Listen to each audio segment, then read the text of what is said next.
Right now, Better Call Harry has some very sad news tonight. It's about a Loganville teenager. He was trying to help. Over the Thanksgiving holidays, the teenager passed away after a long-fought battle with cancer. Harry, you have more on her story.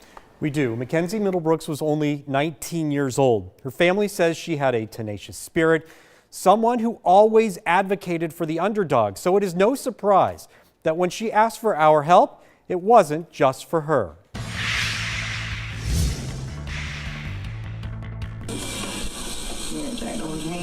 Mackenzie Middlebrooks was 14 years old when her family took this video. It's had nearly 5 million views. You don't need words to describe what cancer does to a teenager's self-esteem. Magnesium, LASIK. Mackenzie was diagnosed with ovarian cancer. Now 18, Children's Healthcare of Atlanta by Emory is her second home. How many times have you been to this hospital? Oh, I couldn't even tell. Give me an estimate. Maybe 300. 300 trips from Loganville to the hospital for visits, chemo, and repeated surgeries. And you know what the worst part of her trip is? The street directly in front of the hospital entrance. Upper Gate Drive runs in between Children's Healthcare and the Winship Cancer Institute.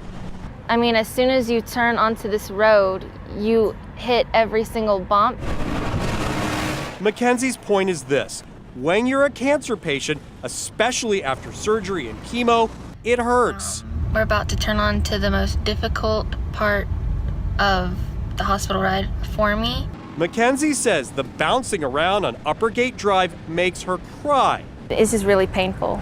So Mackenzie asked us if we'd help get the road fixed, not just for her, but for all the cancer patients using this world-renowned facility. They're already in so much pain as it is. We started with Children's Healthcare and Emory. Their comment? No comment, because the road is not theirs. Kind of makes me angry just because, I mean, this is their hospital. I feel like they should be able to fix what's in front of it. So who owns the street? Well, it used to be DeKalb's until the city of Atlanta annexed the Emory area. So we called Mayor Keisha Lance Bottom's office, and they dispatched a crew to do triage, a patch here and there. So they filled a few potholes, but the one section that is caving in, the one section right outside the hospital entrance, they didn't touch. Mackenzie's mom put it best. These are hospitals that are talked about all over the United States, but yet we can't fix the road. On Mackenzie's behalf, we pleaded with Mayor Bottom's office to send another crew. They did. And although these repairs were temporary, the city promised permanent repairs at a later date.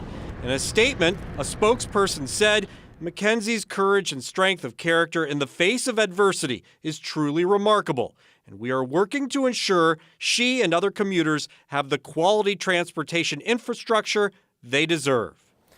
So today, a spokesperson for the mayor's office says the final repairs have been scheduled. On Mackenzie's behalf, we will follow through to make sure that it is done in her honor. Her funeral was this afternoon.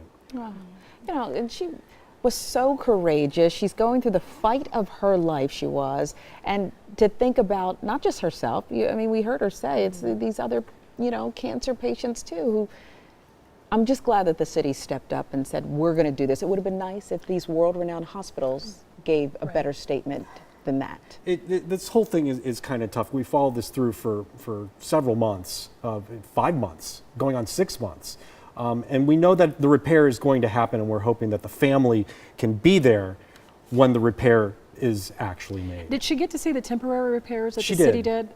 That's amazing. She did, and we stayed in touch with her, and we texted back and forth, and she was a great girl. Well, Mayor Baum's showing compassion for that to make that happen quickly. That was a great job and great work on your part too. Yeah. Thank you. Wouldn't have happened without you. And God bless her family too. Thanks, Harry.